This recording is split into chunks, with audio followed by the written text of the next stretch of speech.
Կառույցի ստեղծումը նախանշվել է 2015 թվականի սահմանադրական բարեփոխումներով։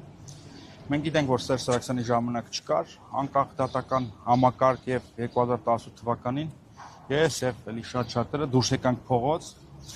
այդ թվում նաեւ ի թիվս այլ պահանջների, որպեսզի Հայաստանում ի վերջո լինի անկախ դատական համակարգ, բայց ինչ եղավ ի վերջո Սերժի դատարանները փոխարինվեցին Նիկոլ Փաշինյանի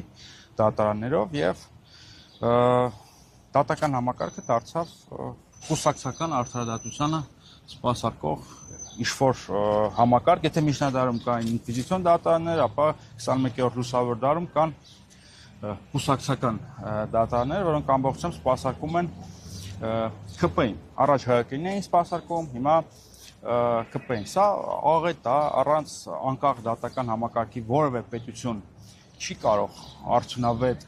գոյություն ապահովել, առանց անկախ դատական համակարգի չի կարող լինել առողջ քաղաքական համակարգ, առանց անկախ դատական համակարգի չի կարող լինել առողջ բիզնես միջավայր։ Անցած խոսում են ներդրումների մասին, որովը լուրջ ներդրող չի ուզենա գա մի տեղում ներդրումներ անի, որտեղ որ չկա վստահելի միջավայր, որտեղ ինքը վստահություն չի ունենա, որ պետությունը կամ կրիմինալը ռեկետի ճանապարհով չի ընթանա։ Եվ մեր միջավայրում հաճախ են Հայաստանը համեմատում Իսրայելի հետ եւ հաճախ այդ համեմատությունը խարսխվում է երկրորդական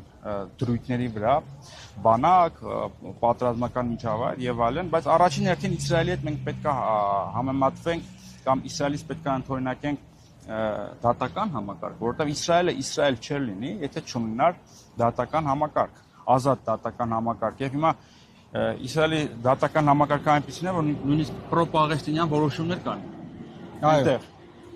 Այսինքն արդյունավետ պետություն ունենալու համար պետք է լինի իշխանությունների տարանջատման սկզբունք եւ պետք է լինեն անկախ դատարաններ։ Եվ ինձ թվում է ինչպես Սերժ Սարգսյանը, այնպես էլ Նիկոլ Փաշինյանը ռեֆորմները մի սխալ տեղից էին սկսում։ Հիմա ըստ էության այս կառույցի ռեֆորմի հետևանքը, բայց իրենք իրենցից պետք է սկսեին ռեֆորմները, որ իրենք կամովին հրաժարվեին ազդելու դատական համակարգի վրա։ Թե չէ ասեն սիրուն դեմոկրատական փայլով փուչիկներով կառույցներ միշտ կարելի է ստեղծել, բայց բովանդակությունը դատարկ է եւ արդյունքում ունենք կուսակցական արդարադատություն։ Այսինքն պետք է այլ տեղից սկսել ռեֆորմները։ Նիկոլ Փաշինյանը, իրենից առաջ նաեւ Սերժ Սարգսյանը պետք է իրենցից սկսեին այդ բարեփոխումները եւ հրաժարվեին իրենց միապետական նկրտումներից։ Դրա համար Նիկոլ Փաշինյանը պետք է հեռացվի իշխանությունից։